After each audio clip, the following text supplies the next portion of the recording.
Hello, dear students. I hope you all are fine and eagerly waiting to study new chapter. Now, in this chapter, we are going to study about evidences of history and sources of history. Without evidence, we can't understand history. So, before starting this chapter, I want to clear the meaning of evidence and source. Evidence means that make you believe that something is true. Now we come to the meaning of source. Suppose you are on a visit to the Taj Mahal and you admired the beauty of Taj. Now you want to know more about it. Then what do? You either take information from the guide appointed there, or turn over the pages of a history book, or browse the internet. Here, the guide, the book, and the internet become your sources of information for the study of the Taj Mahal. Similarly, to know about our entire past, historians take help of a number of sources.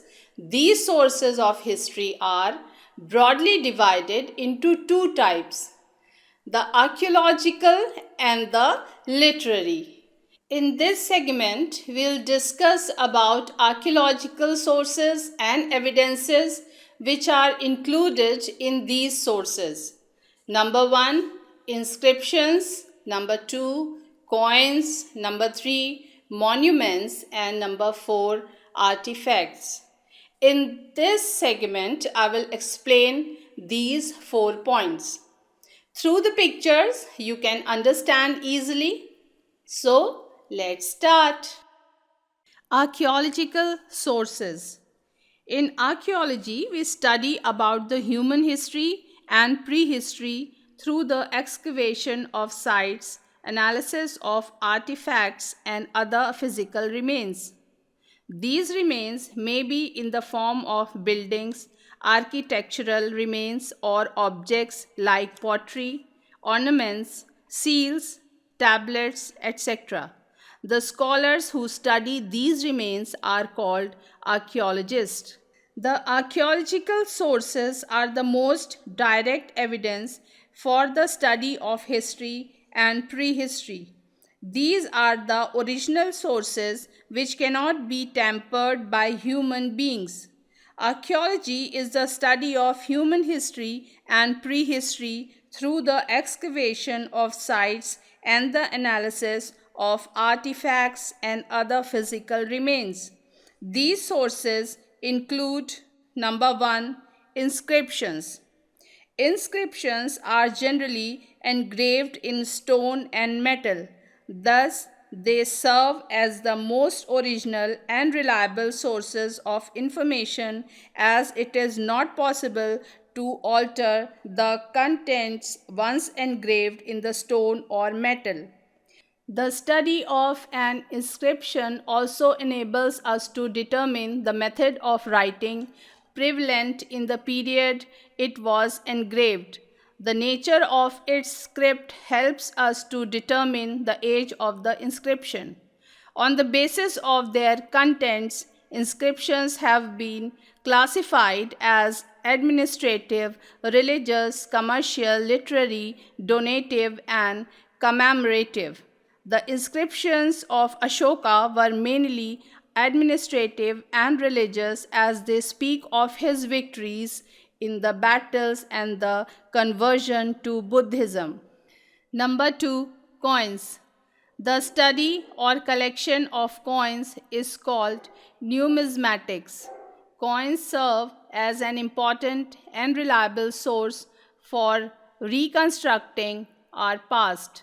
They generally give us information about the various kings that would have ruled in a particular territory, their names and chronology, their period of reign, the extent of their empires, and their particular field of interest.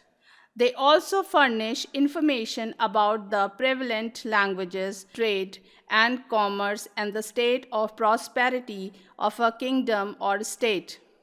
For example, the excavation of gold and silver coins from a territory indicates its commercial prosperity. The coins of Samudragupta depict his love for the Veena. Number 3. Monuments. Any building, statue, or structure of historical significance is called a monument. It may include temples, forts, palaces, stoops, monasteries, etc. Monuments generally reveal information about the art, architecture, religion, and the social and economic condition of the people in the period of their construction. For example, the excavation of Harappa and Mohenjo-daro gave us an entirely new insight into the details of the Indus Valley civilization. Number 4. Artifacts. Artifacts are objects made by human beings, especially one of cultural or historical interest. These objects refer to the works of art done by man in the past, like paintings, sculptures, pottery, ornaments, tools, weapons, and textiles. The artifacts furnish valuable information about the social and religious customs, food habits, clothing, and means of entertainments of the people in the past. So, children, in this segment, we have studied about archaeological sources. I hope you must have understood. Along with this video, I'm sending lesson plan. You have to complete your question answers in your notebook. In next segment, I will explain you literary sources. So till then, goodbye. Have a nice day.